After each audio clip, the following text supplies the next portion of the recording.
Wach machielo mabende dagom mar mondo mi lero nikech saniero wanyalo wacho ni piny Kenya okawo okang' makende mar pidho yiende mathoth kata mang'eny e thuolo matin. Kata kamano wacho ni yiende maderom bilion 15 onego bed ni omiye thuolo mar higni monego bed ni ipidhe yiende makamago. Kata kamano wang'e ni chieng' wuok tich kata kochako chieng' tich abich joma thoth biro bedo ka wuok oko mar mondo mi gipidh yiende. Ponono pidho yiende mathoth kata wanyalo wacho ni large scale tree planting nyalo konyo e yo machalo nade ahinya kotudore kod wechego mag bero, wanyalo wacho kata ni yamo ma wang'we kor yamo kaachiel kod mano mar alwora marwa in general.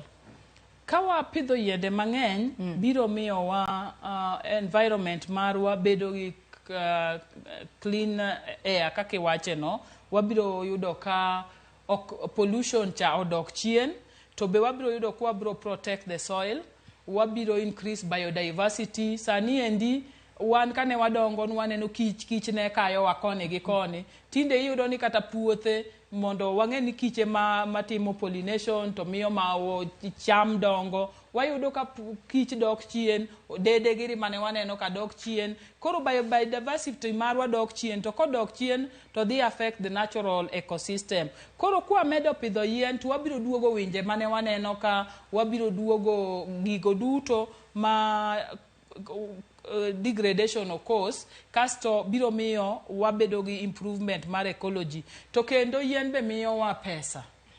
Ka wan gi yien mar olemo, wauso maembe, wauso machunga, wayudo pesa. Ka wan gi yien wanyalo baro bao, wanyalo uso water godo nyithindo school. To kendo yien konyo wa gi protecting the soil and soil erosion. Koro kwa pidho yien e terraces kacha, to ka pi biro to slow down. Sama pi slow down no endo, to lo maber madlal dhi enam cha ok dhi enam, kendo productivity marwa dhi malo. To yien be kaka Nairobi, nikech wan gi intervention areas mang'eny, kata pidho yien e alworawa mar cities iluongo ni urban forestry, roadside planting, miyo wa kivuli. Ibro yudo kaka sani endi ka chopo weekend ji nie parks te, ji yueyo, koro ji yueyo kama ber, ji yudo recreation facilities ma ji bede, kata mana kanisa sama wapidho yien, mwatimo landscaping maber, iyudo ka ji ni winjo maber kobedo kuondego. To kidhi kama ena tambarare, kata mane mier, kidhi e mier ma ji ok opidhe yien, to kata kidwa bedo to ji osiko mane ot. To kidhi yudo kuonde ma ji opidhe yien, to ka ji dhi bedo, iyudo ma ka ji dwano bedo oko, nikech hewa no ler, to be yani environment no en environment maber. The natural environment is always very beautiful. Ni yiende ka wapidho to konyo e wechego manyalo wacho ni en akena wacho ni en kungo pi kata water conservation. Yes, okonyo e yo machalo nade, nikech adiera kwa neno kata sani to wanyalo wacho ni koth chwe te kinde mag oro, ineno kata ka aoche magwa bende tuo, kwa neno kata kiwango mar pi manitiere nam lolwe bende siko kaduono. Yiende konyo nade inyanyete wechegi mag pi?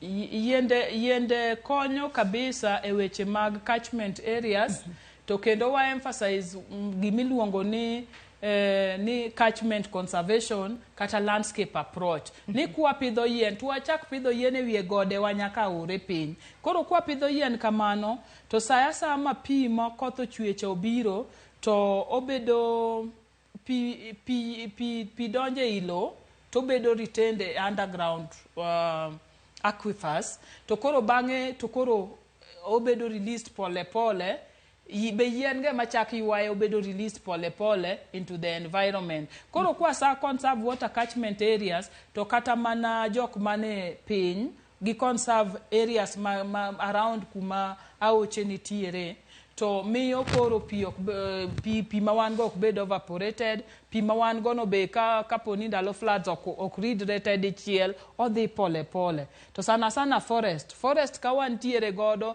to it yien mako picha. Koro kaka do bia dichiel to kala cha, it yien cha mako pi, tie yien mako pi, koro basto obiro bedo ko flow pole pole. Koro emomiyo iyudo ka bunge mopidh yien kaka Mount Kenya, kata wan be wan gi kuonde ma wapidhe yien, gode ma wan godo mwase gaset mwapidhe yien, to wayudo ni kwa pidho yien kendo wa conserve godego, to pi bede aore kwa muda mrefu. Kuom ndalo mang'eny. Koro wayudo ka oro dok chien. To mane momiyo wakono Kenyans te, ok en kata mana e gode ga kende, kata mana e puothewa, ka wanyalo pidho yien, to wayudo ka pi mabedo retained e soil bedo for some time. Kata mana yien sami pidho, idwaro ni kipidho yien, to iweyo gimoro machalo kaka trough matin e tie yien kanyo, kiki jasa lo nyaka malo. Koro sasa ma pi obiro matin, to gudore kanyo to yien kawe pole pole. Erokamano. Adwa nasoma ne moko kuom ote mabende aneno ka joneno magwa chwalo no